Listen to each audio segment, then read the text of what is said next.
Seria o homem a obra de Deus ou este um produto do homem? O eterno embate da fé sobre a criação mantém o homem, mas muda os demais atores.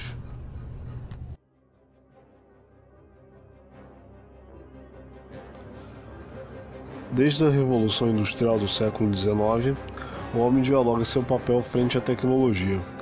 Quanto é que ele domina sua criação e quanto o Criador é subjugado pela sua obra?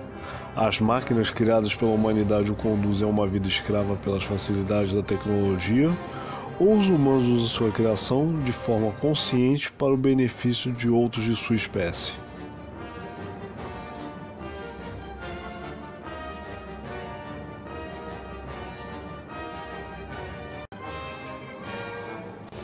Fritz Lang, com seu clássico Metrópolis de 1927, mostrou uma megalópole que se sustentava com base no maquinário das fundações da cidade, ignorando a saúde de seus operadores.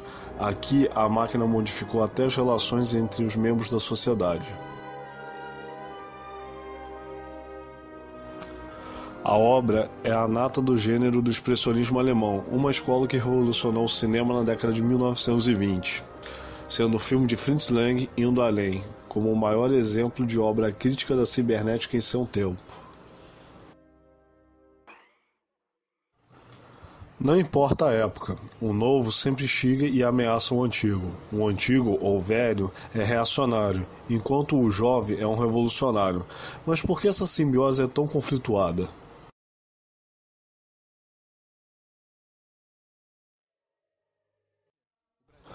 O século XX foi palco de grandes mudanças, duas grandes provações. As duas guerras mundiais devastaram a vida e fé de muitos.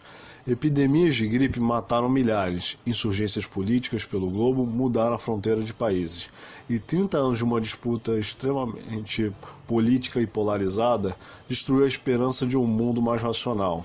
Dentro dessa disputa, conhecida como Guerra Fria, protagonizada por dois blocos de influência e poder bélico extremamente sensíveis ao menor avanço do Estado rival, ou até à expressão cultural do seu povo.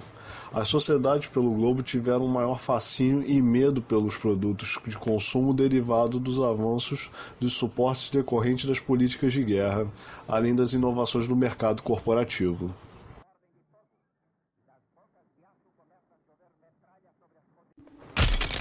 Foi nos anos de 1980 onde o medo do apocalipse nuclear dava espaço para o conflito do homem contra a máquina eletrônica.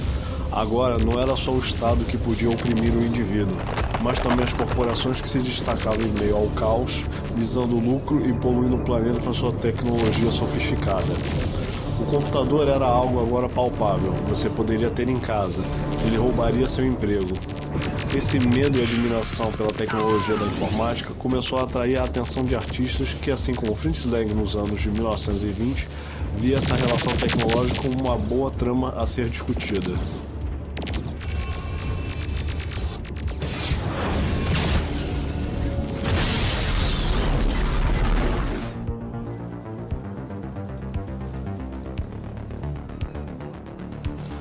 Diferente de outrora, foi na conhecida década perdida em que vimos os primeiros avanços públicos das redes de informação.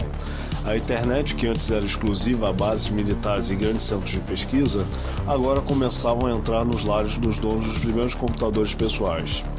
As obras de Isaac Asimov, Philip K. Dick e George Orwell nunca estiveram tão perto de se tornar realidade. De fato, é nos anos 80 que se inicia uma bateria de filmes, livros, quadrinhos, jogos eletrônicos e músicas inspirados nessa literatura clássica.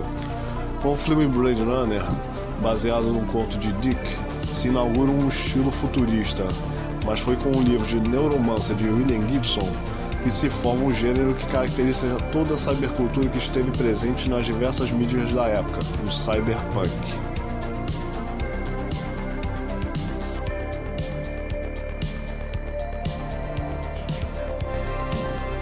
O gênero até hoje é muito popular, mas teve seu auge há 30 anos atrás. A cybercultura do cyberpunk é distópica, violenta e coloca o próprio ser humano à margem de uma sociedade que ele mesmo construiu no passado, com indivíduos esquecidos pelo seu estado, traficando drogas, armas e usando próteses tecnológicas como extensão do seu corpo. creep. Ironicamente, o Japão, país devastado pelas bombas atômicas, considerado os mais mortíferos expoentes da criação do homem, abraçou a tecnologia como nenhuma outra nação o havia feito. O auge do cyberpunk coincide com uma explosão de mídias a serem consumidas daquele país.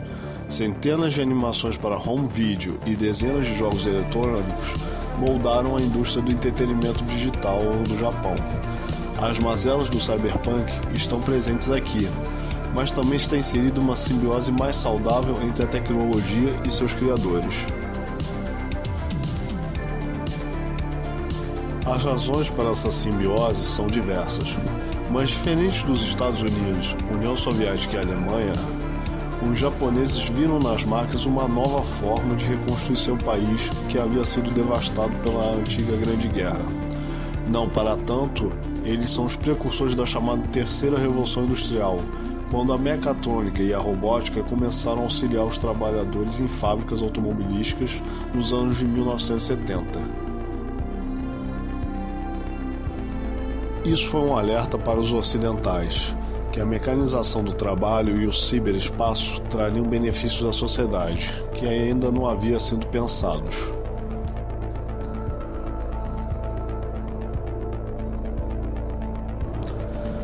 A visão pessimista de um mundo interconectado em rede global, com empresas e países fazendo vigília, no passado era ficção científica, mas hoje é realidade.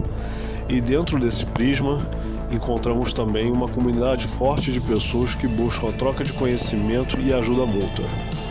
Obviamente, o fogo que ilumina a escuridão também é aquele que queima os incautos.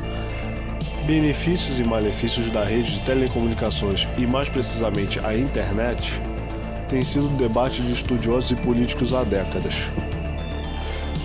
Com o tempo, mais elementos surgiram para alimentar o discurso do gênero cyberpunk: a IA, ou inteligência artificial, e o Big Data. Computadores agora não apenas processam dados complexos, mas são capazes de efetuar sozinhos as tarefas mais árduas que antes ficavam a cargo de especialistas na área.